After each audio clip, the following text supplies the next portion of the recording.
I had one student who at the beginning of the year was taking food home in his own backpack. Our school provides breakfast for all the students and we eat in our classroom. Well, he was taking some of the breakfast food home in his backpack, and the only way we realized it was one day there was an awful smell, and unfortunately he had some rotten food in his backpack that he had forgotten to take out over the weekend. He was taking food because his family needed food at home. So then when the backpack program was offered, I submitted his name, and then he was able to get a backpack every Friday full of food and to take it home, so he no longer has to have that worry. And then the first week that he took it home, he came back on Monday and he was so excited. He said his family was so proud of him for being able to help and bring food, and so they knew they would have a meal over the break. And unfortunately, over this last holiday break, this same student, their house burned down. So they were the victim of a fire. And since that support system was already put in place with the church, with the churches that implemented the backpack program, they were able to go and provide much needed support to the family through that event as well. One student who, he would come in and tell me he couldn't do his homework because he was literally cleaning his house to try and find food the night before. Well, he was one that I noticed had some anger issues, so I went to our counselor and asked for a little background on him. I know he comes from a house with a lot of poverty. So now that he gets backpacks with food that are provided by the churches, he actually is happier. He pays more attention, he learns, he's happy to be there, and overall it just improved his academics and social. I have another student who receives a backpack as well, and her family, similar struggle. Dad is struggling to find work, so they had a lot of concerns. Food was one of them, and so the mom has personally told me that this program has alleviated a lot of that stress. My husband is a pastor. You know, he's always looking for ways to help, as are the other pastors that he works with as well, and specifically the backpack program that we actually started because we knew that there were kids that couldn't eat and that went home and the only meals they had were breakfast and lunch at school and nothing else. He brought it to the school district and other churches jumped on board, and so now we have the backpack program going where the kids take food home every Friday. A couple of times the backpacks went home and the kids were getting very excited that this weekend was going to be really good. They were going to have stuff to eat. The teachers kind of could see it and could feel it, and so that's when we kind of started throwing around the ideas of how can we help. Acts of kindness are wonderful, but once you organize it, you can just benefit so many more kids. Teachers are on their teams, all of the staff, the custodians contribute, cafeteria ladies, everyone contributes that can, and they have a set schedule of when it's their turn to donate items to the backpack ministries. I do know that the teachers put a lot into any program that will help their students have a better chance at success. We're there to care for the kids, the whole kid, not just their academic needs, but we have to address them as a whole, all their concerns, whether it be on a personal level, an emotional level, whatever they need, we're there to support them and provide for them. They don't have to worry on the weekends. They just feel more secure that the kids are going home and going to have a good meal and going to have what they need to be healthy. Yes, often teachers try to solve these problems out of their own pocket, be it school supplies or, I don't know about food, but certainly clothing. I've heard anecdotes where teachers will do that with clothing. And so, teachers are already underpaid and, working overtime, and, it's not a burden that they can bear alone, for sure. It's kind of like the right hand and the left hand working together to do the work that's set before us. The school loves the kids and the church loves the kids, and so working together we can make it better for everybody.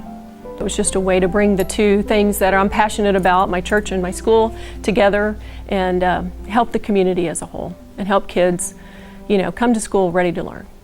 I think what made it work very well here is it started from the very highest ranks of the school. It wasn't some afterthought program. It wasn't this little. It came from the superintendent.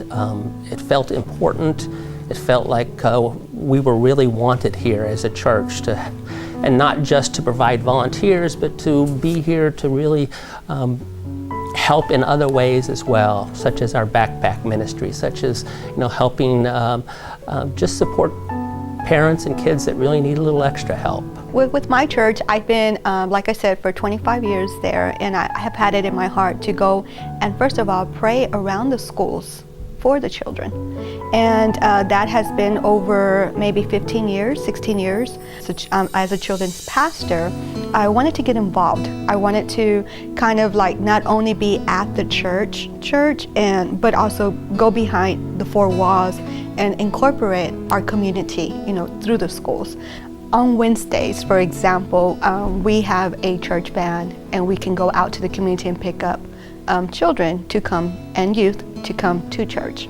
And after our Wednesday service, we also give them food. We provide meals for, a meal for them. And the fellowship is just amazing. You're able to speak to them and kind of find out the home situation and know what we can pray for and pray together. So because of the school allowing us to come in and be able to help out in many areas, that we are just so blessed to be able to do this outreach in whatever area that is needed for the school and for the children. We want to put them first in all, in all things. The public school system is the heartbeat of the community.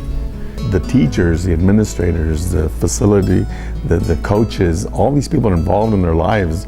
They're inspiring them. And so for us to come alongside and be a part of that encouragement, to let them know, what, you can achieve the dream, you can make this.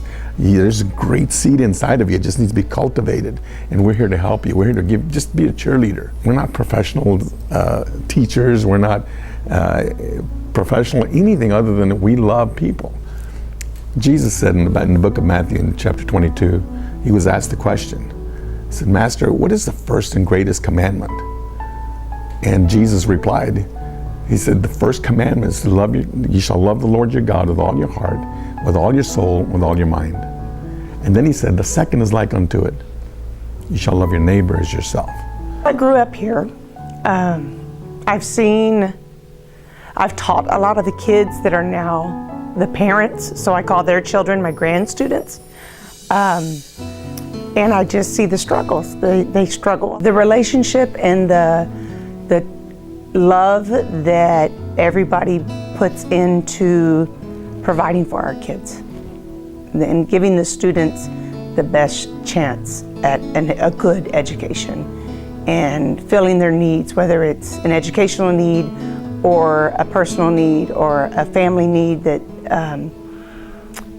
even the food, the clothing, all of those things, we need to fill their basic needs. And I think the partnership really highlights and emphasizes how we all work together for our kiddos. Where the teacher can't go any further, then we come in because we're partnered and say, I'll go to their home, I'll bring them some bread, I'll bring them some food, I'll bring them a backpack. We can get involved. I have had kids come to me and, with their grades, their report cards, look, Pastor, look at my grades, look what I did. Because they know I care about them, they know I love them. And I pat them on the back, man, give me a high five, you get all excited. And they don't get that at home. They don't, it's sad, but sometimes they don't. So there's those things, those dysfunctions that take place where the school cannot go any further, then we come in and we kind of supply that avenue. It's just been a joy to see our church members really getting involved. It's important to them, and I look forward to ways of connecting that the church members can own the connection to the school and the helping with the kids in the school. A huge thank you.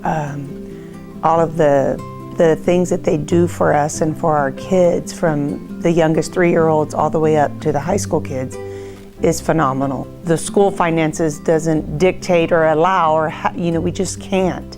And so just taking that responsibility on themselves for free is amazing, and it is, we're beyond grateful. Being in a small town, small community, the school is a big part of the community. We have a lot of challenges when it comes to educating our children, just the background they come from, the funding from the state. So we have to look for ways to do a lot with a little. I applaud our superintendent for looking for ways to get that done. She's done that for a very long time with our finances, and as those have continued to get stretched thin, she's looked for other ways for us to meet the needs of our students, and dedicating resources, position at the school to help make sure this happens. I think that I'm very proud of us for doing that, and I think in the long run, it's the right thing to do for these kids.